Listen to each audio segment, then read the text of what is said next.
you just got out? Oh, man. Oh, I bet you this is fine. I want.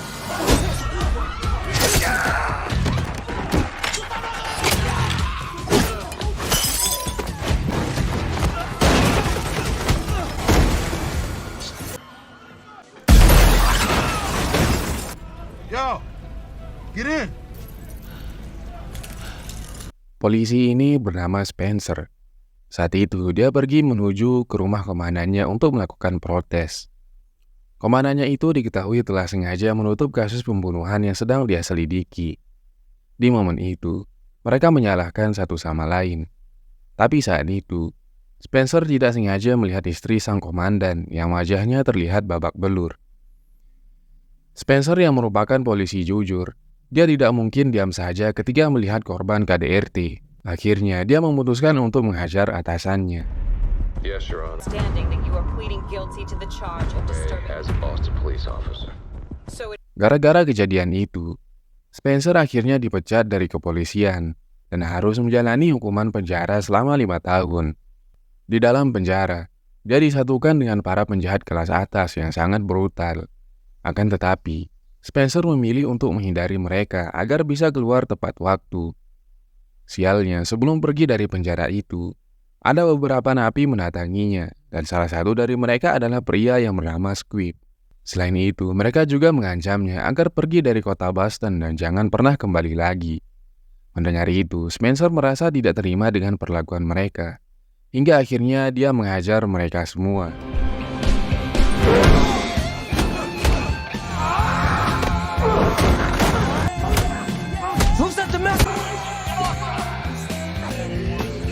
Spencer. 5 tahun telah berlalu. Spencer telah dinyatakan keluar dari penjara. Dan dia saat itu dijemput oleh pria tua yang bernama Henry. Henry adalah seorang pensiunan polisi yang pernah menjadi seniornya di kantor polisi Boston. Di saat yang bersamaan, pacar Spencer juga datang ke lapas. Come on, let's go. Namun Spencer justru menghindari wanita itu. Dia tidak mau berhubungan dengan dia lagi, karena dia sering marah-marah. Henry lalu mengajak Spencer untuk tinggal di rumahnya. Spencer akan mencari pekerjaan untuk membuka lembaran hidup yang baru. Sesampainya di rumah, mereka didatangi oleh polisi yang bernama Driscoll, yang merupakan teman lama Spencer. Saat itu, dia menyampaikan pesan kalau masih ada banyak polisi yang membenci Spencer gara-gara pemukulan yang dia lakukan kepada si komandan. Tapi walaupun begitu, Spencer sama sekali tidak peduli dan memilih untuk fokus dengan kehidupan barunya. Henry lalu menunjukkan kamar yang akan ditinggali oleh Spencer. Henry juga mengatakan kalau dia tidak menawarkan tumpangan secara cuma-cuma, karena dia juga butuh uang untuk bertahan hidup. Jadi, setelah mendapatkan pekerjaan baru, Spencer harus membayar sewa bulanan. Akan tetapi, kamar yang dia tunjukkan tadi telah disewa oleh seorang mantan napi yang bernama Hawk. Mau tidak mau, Spencer pun terpaksa tinggal sekamar bersamanya.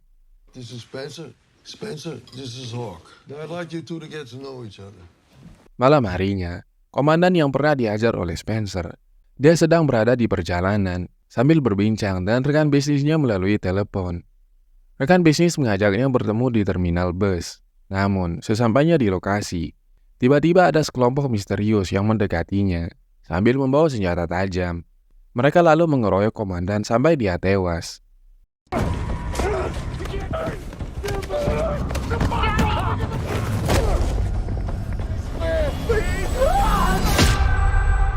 Setelah kejadian itu, semua televisi menyiarkan berita kematian si komandan, hingga terdengar oleh Spencer dan Henry. Tidak berselang lama, mereka didatangi oleh Driscoll dan rekan polisinya. Ternyata pihak kepolisian telah mencurigai Spencer sebagai tersangka utama dalam kasus ini. Terlebih, dia baru saja keluar dari penjara dan diketahui punya hubungan buruk dengan si komandan. Jadi, menurut polisi, dia adalah orang yang paling mungkin menjadi pelaku, karena diduga kalau dia melakukan balas dendam. Beruntungnya, Henry langsung membelanya dan mengatakan kalau Spencer tidak pernah keluar rumah. Mendengar penjelasan yang cukup kuat, Driscoll mengajak rekannya untuk pergi dari sana. Keesokan harinya, Spencer pergi ke tempat kursus mengendarai truk agar dia bisa memulai kehidupan barunya. Tapi dia masih kepikiran tentang kematian si komandan. Karena menurut dia, kematian komandan itu tidak wajar. Selain itu, dia juga takut kalau kepolisian akan melakukan segala cara untuk menjadikannya kambing hitam. Sepulangnya dari sana, Spencer mengunjungi tempat Henry. Di tempat ini, Hawk sedang berlatih teknik-teknik pukulan.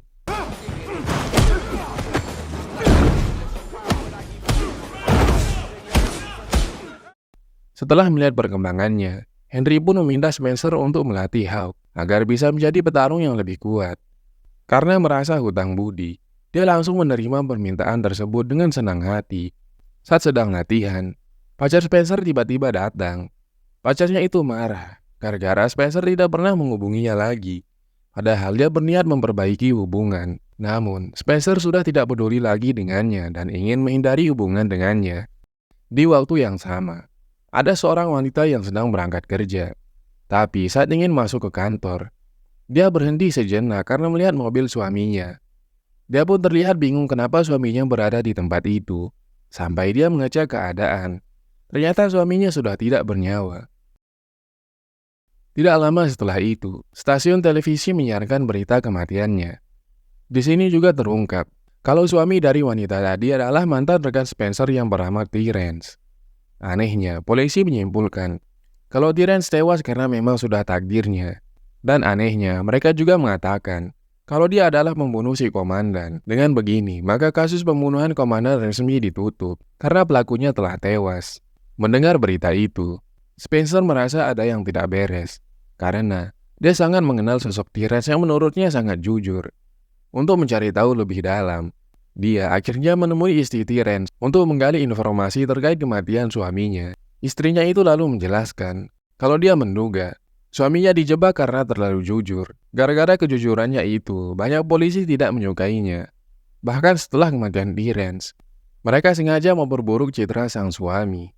Setelah mendengar penjelasan barusan, Spencer memutuskan untuk membersihkan nama Terence, sekaligus berjaga-jaga agar polisi tidak menjebaknya. Dia kemudian berpesan kepada istri Terence untuk tidak membocorkan apapun mengenai pertolongan yang dia berikan. Malamnya, Spencer mulai mencari petunjuk. Tempat pertama yang dia datangi adalah tempat makan khusus polisi. Di tempat ini, dia meminta bantuan dari teman lamanya. Tapi sayangnya, ada segerombolan polisi yang datang dan menghalangi penyelidikannya. Dari gelagat mereka, tampaknya para polisi ini masih membenci Spencer yang pernah mengajar si komandan. Akhirnya mereka pun baku hantam.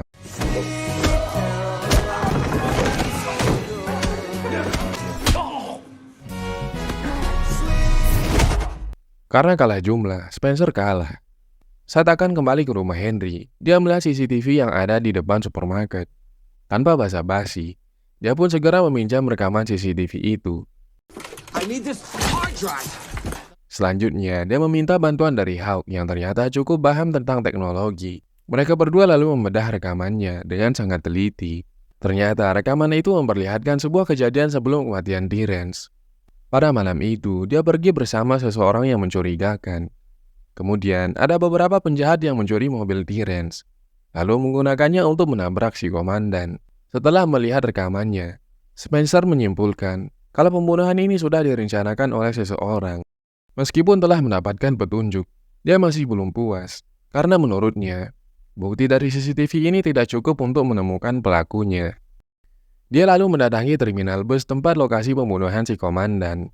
Di sana, dia mengamati semua hal menggunakan insting polisinya. Dari hasil pengamatannya, dia menyimpulkan kalau si komandan tidak mati karena tertabrak mobil, melainkan karena dikeroyok oleh sekumpulan orang. Tapi jauh dari lokasi, Spencer juga menemukan tusuk gigi milik Driscoll, yang artinya mantan rekannya itu kemungkinan terlibat dalam rencana pembunuhan. Setelah mendapatkan bukti tusuk gigi, dia kemudian pergi mendatangi Driscoll. Tanpa basa-basi, dia mengecek untuk memastikan kalau dia adalah dalang dari semua ini. Tapi Driscoll menegaskan kalau dia tidak pergi ke terminal pada malam kejadian. Keesokan harinya, Spencer menjalani hari seperti biasa dan kembali mengikuti kursus mengendarai truk. Saat itu, dia mencoba untuk beristirahat sejenak dari penyelidikan agar otaknya bisa berpikir lebih jernih. Saat pikirannya sudah lebih tenang, dia mulai merangkai semua petunjuk yang dia temukan. Berdasarkan petunjuk yang ada, Driscoll adalah orang yang paling mencurigakan. Selain itu, dia juga yakin kalau Driscoll telah menyembunyikan sesuatu. Sepulangnya dari kursus, Spencer menyempatkan diri untuk melatih Hawk. And block. Oh, you see that? Yep, there you go. Yep. Setelah latihan, Hawk mengajaknya untuk makan siang. Di sana mereka berdiskusi mengenai kasus pembunuhan. Lalu Spencer memperlihatkan bukti-bukti yang dia temukan. Namun dia masih membutuhkan bukti kuat untuk membongkar kebusukan para oknum polisi. Kemudian saat mereka akan kembali ke tempat latihan, mereka melihat mobil yang ada di rekaman CCTV. Spencer pun langsung mengejarnya. Tapi sayang, pengejarannya harus terhenti gara-gara seekor anjing.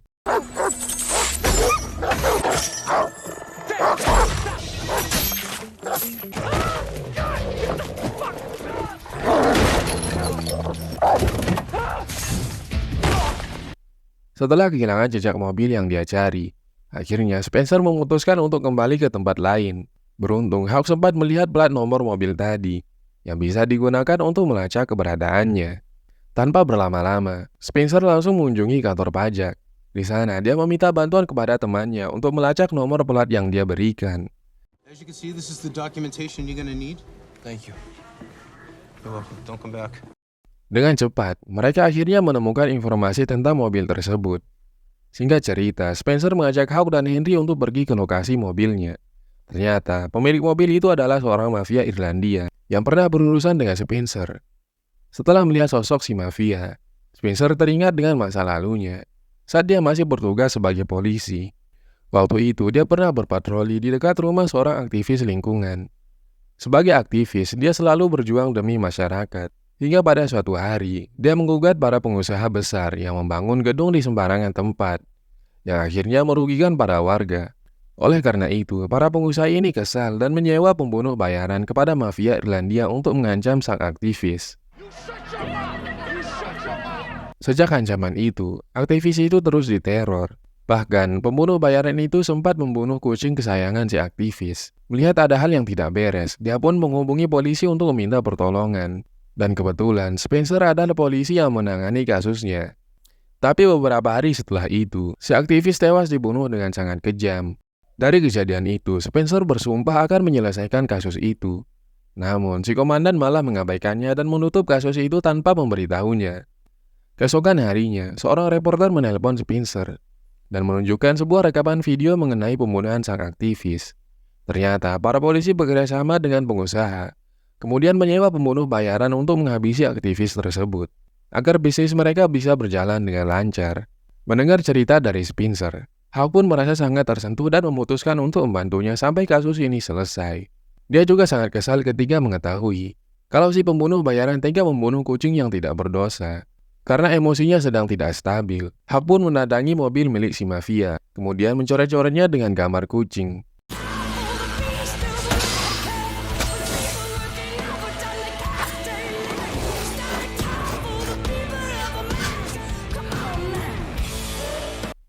Besoknya, Hawk kembali mengawasi mobil tersebut. Saat mobilnya bergerak, dia langsung menghubungi Spencer untuk mengikutinya. Setelah berkendara cukup lama, mafia itu berhenti di suatu tempat. Selain Spencer, di sana juga ada dua agen FBI yang sama-sama memantau gerak-gerik mereka. Melihat itu, dia pun mendatangi para agen dan mengajak mereka untuk bekerja sama. Tapi sayangnya, FBI menolak karena punya kepentingan yang berbeda. Mendengar itu, Spencer pun kembali ke penjara untuk menemui Squib. Karena dia memiliki banyak informasi, Spencer bertanya tentang alasan para agen FBI yang terus mengikuti polisi korup di mafia Irlandia.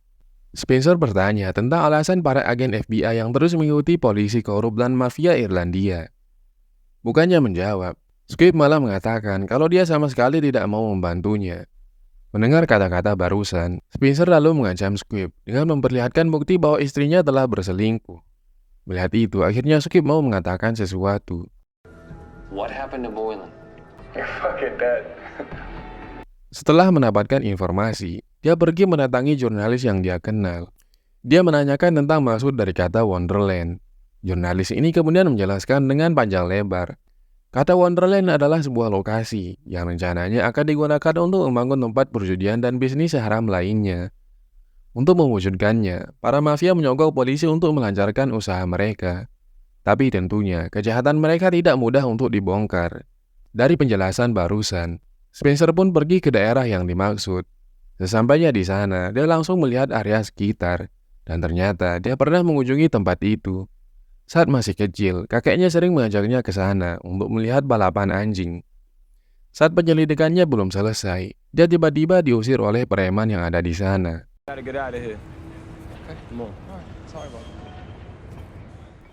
Di sisi lain, jasad si komandan akhirnya dimakamkan dengan cara yang terhormat setelah tubuhnya diotopsi.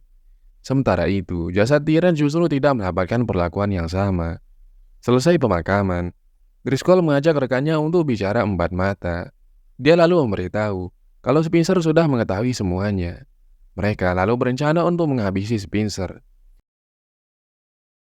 Di waktu yang bersamaan, Spencer pergi ke warung untuk makan siang. Akan tetapi, di sana sudah ada sekelompok pembunuh bayaran yang sudah disewa oleh Driscoll untuk membunuhnya. Dan tiba-tiba saja mereka menyerangnya.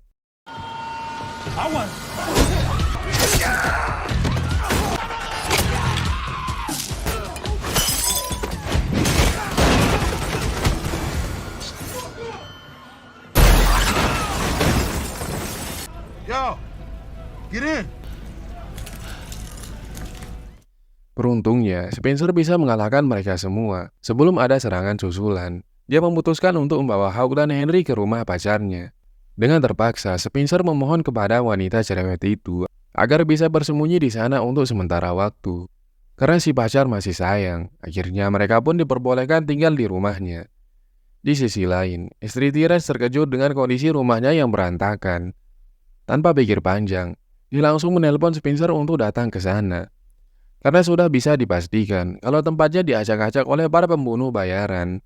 Dia juga memberikan alat seadap milik Tyrant agar Spencer bisa menyelidikinya. Dengan harapan bukti rekaman ini dapat digunakan untuk menuntaskan kasus kematian suaminya.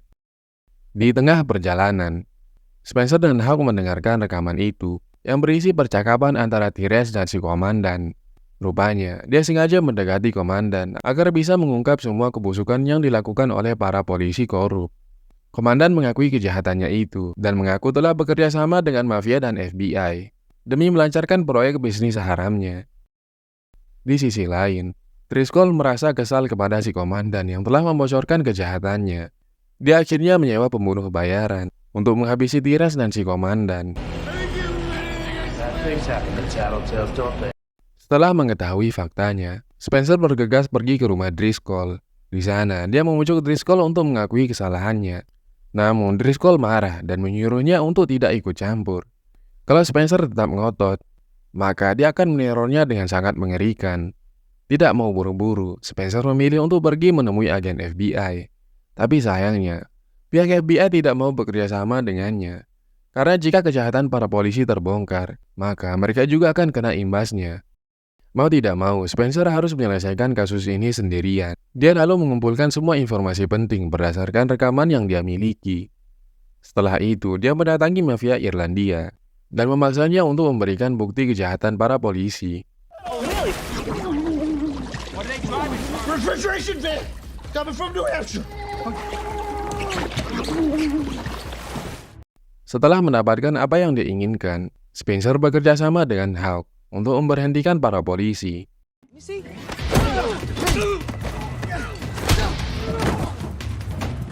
Oh shit. Mereka kemudian membawa mobil itu ke tempat pembuangan dan meminta bantuan seorang jurnalis untuk membuatkan berita mengenai semua bukti yang dia temukan. Akan tetapi, jurnalis itu tidak berani untuk berurusan dengan polisi, apalagi mafia dan agen FBI. Akhirnya, Spencer pun membawa mobil tersebut ke rumah sang pacar. Dia lalu berniat meminta bantuan Henry untuk menyebarkan semua bukti yang ada. Sialnya, Henry sudah tidak ada di sana, dan ternyata Driscoll telah menangkapnya. Kalau Spencer ingin menyelamatkannya, maka dia harus datang sendiri di lokasi yang sudah ditentukan. Where are you? I'll come there right now. Wonderland. And bring my drug shipment. Di lokasi, Driscoll dan anak buahnya sudah menunggu kedatangannya. Dan kali ini, mereka semua sudah dilengkapi dengan senjata api. Tidak lama kemudian, ada sebuah mobil yang datang. Tapi ternyata yang keluar dari mobil itu adalah pacarnya Spencer. Dia sengaja mengulur waktu agar bisa menyelamatkan Henry terlebih dahulu. How you treat an old man, a poor mental. Come on, let's go, Henry. I'm not mad. Come here, come sit down. You What are got you doing here? prostate. Lalu dari sisi lain, dia datang dengan menghindari truk. Akhirnya pertempuran pun terjadi.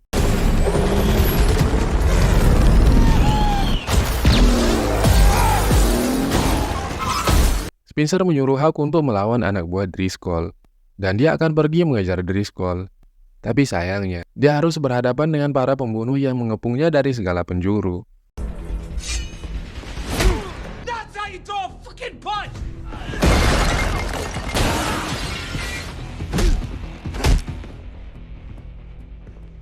Meskipun sempat kewalahan, Spencer kembali bangkit dan berhasil memojokkan Driscoll. Dia sebenarnya bisa menembaknya secara langsung, tapi dia memilih untuk bertarung menggunakan tangan kosong.